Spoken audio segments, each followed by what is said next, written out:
Behind me, you can see this is just the prettiest darn thing you ever seen in your life. That's the Bradley P10 professional smoker. Full disclosure, Wade and his great team out there in Vancouver, British Columbia, Canada, sent us one of these to have a look at and play with. I got to tell you something, pretty neat stuff. And we told them we're going to take a good look at it based on the information that we got from them, because this smoker packs quite a story with it.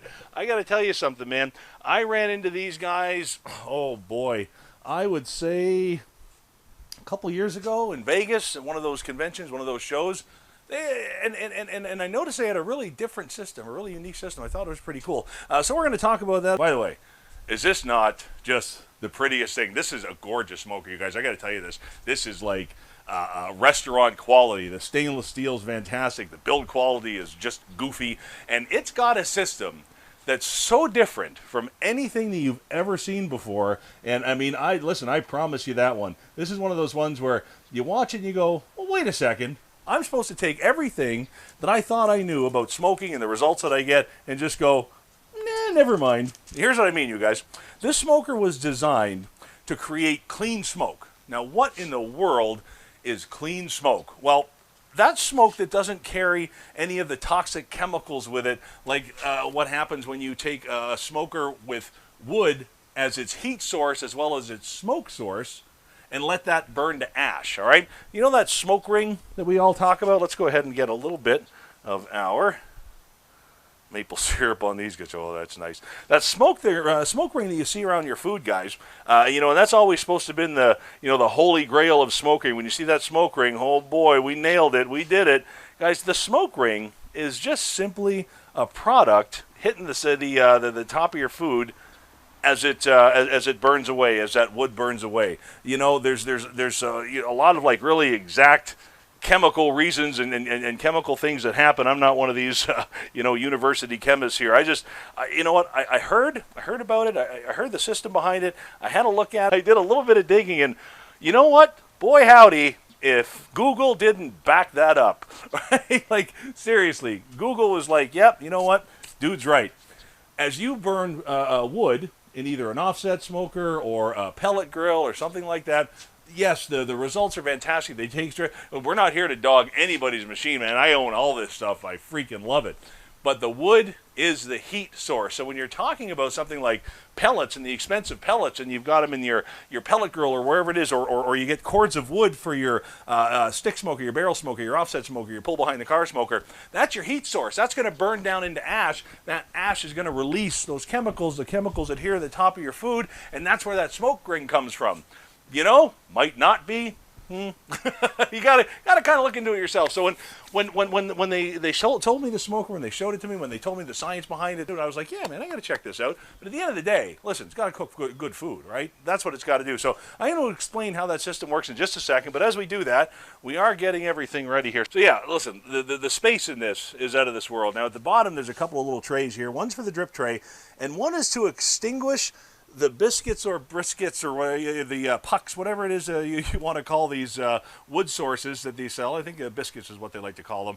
That's where those are going to extinguish, and that's where this system gets really, really, really, really, really super cool. So let me go ahead.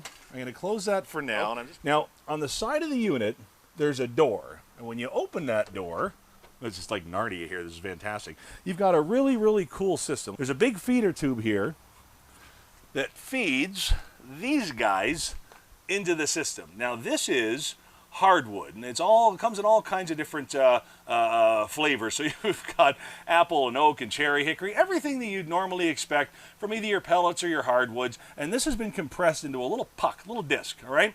And the reason that they've done this is because, first of all, sawdust provides the best smoke. I mean, it's the quickest, it's the cleanest, it's the easiest. So we're going to work with big old chunks of sawdust here, compressed into that little puck. You feed them down here in the tube, and here's the cool thing. Let me pull this one of these out again, just so you can see. Each one of these burns for 20 minutes, all right? After about 20 minutes, you're going to get all the smoke you're ever going to need out of this guy. You don't need it anymore. See, this is not the heat source for this smoker.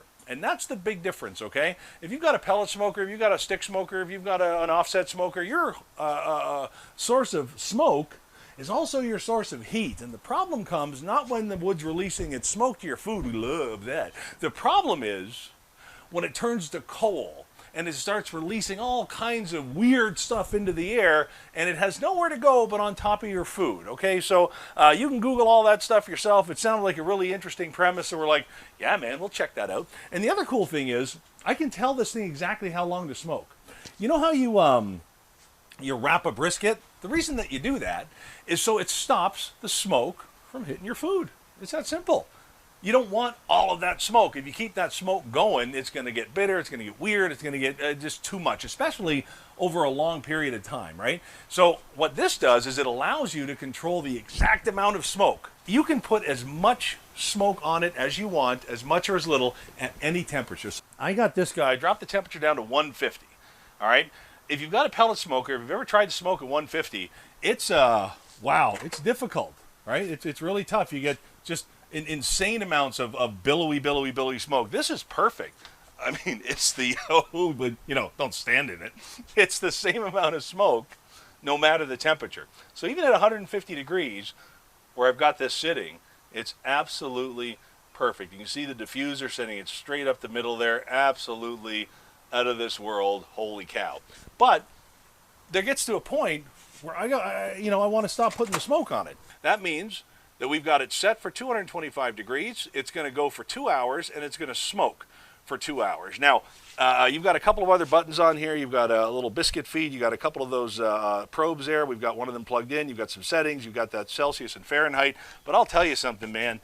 If the Cadillac of grills, if the Cadillac of smokers interests you, I got to tell you something, man. This is absolutely something to look into.